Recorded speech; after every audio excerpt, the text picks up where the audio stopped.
Where your treasure is, there will your heart be also. God has given us unlimited treasures in His Word.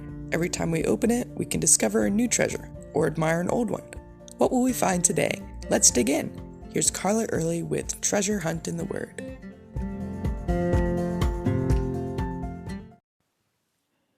In the days before GPS, I wrote down directions from MapQuest and tried to follow them. Unfortunately, I'm somewhat dyslexic when it comes to right and left. Coming back from a place I had followed directions to was even more difficult. One time I made a wrong turn and almost ended up in a lake. Had it not been for a "Watch out for alligators" sign, I might have drowned my car since the road literally dead-ended into a lake and it was very dark.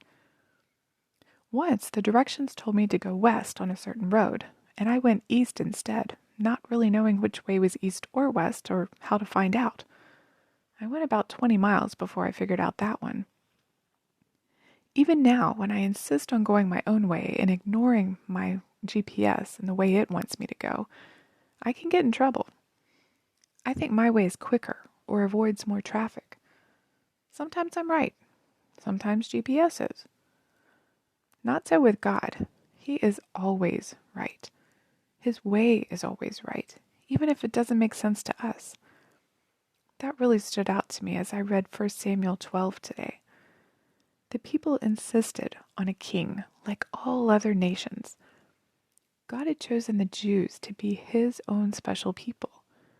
Through them, He wanted to show Himself to the world. But they kept turning away from Him and following idols that were completely worthless and impotent. Samuel warned them that having a king posed its own problems, but they didn't care. They insisted. Sound familiar? Yeah, I like to get my own way, and I'm sure you do too. It's kind of a human thing. And often God gives in and lets us make our own mistakes and receive our own consequences. That's what we do for our children sometimes too, so they can learn from their own mistakes.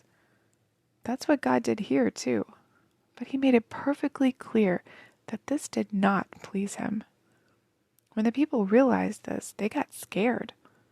Samuel reassured them that even now God would still be with them if they would not turn aside from following Him and serve Him with all their hearts.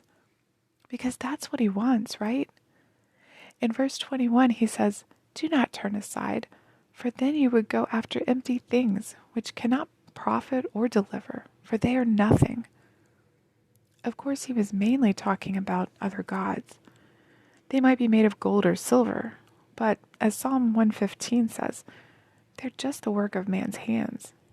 They have mouths but can't speak, eyes but can't see, ears but can't hear, noses but can't smell.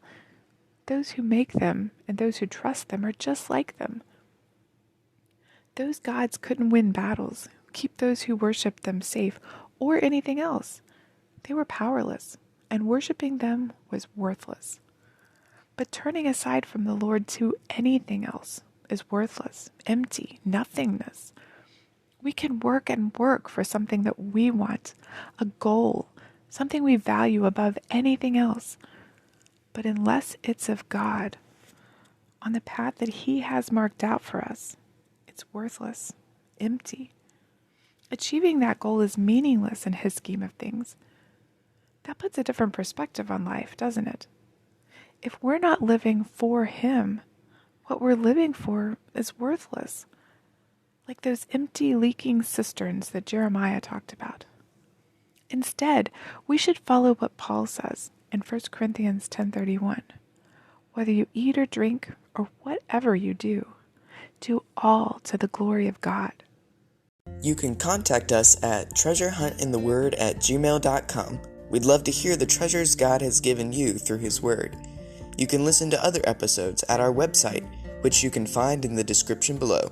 Thanks for listening, and remember, where your treasure is, there will your heart be also.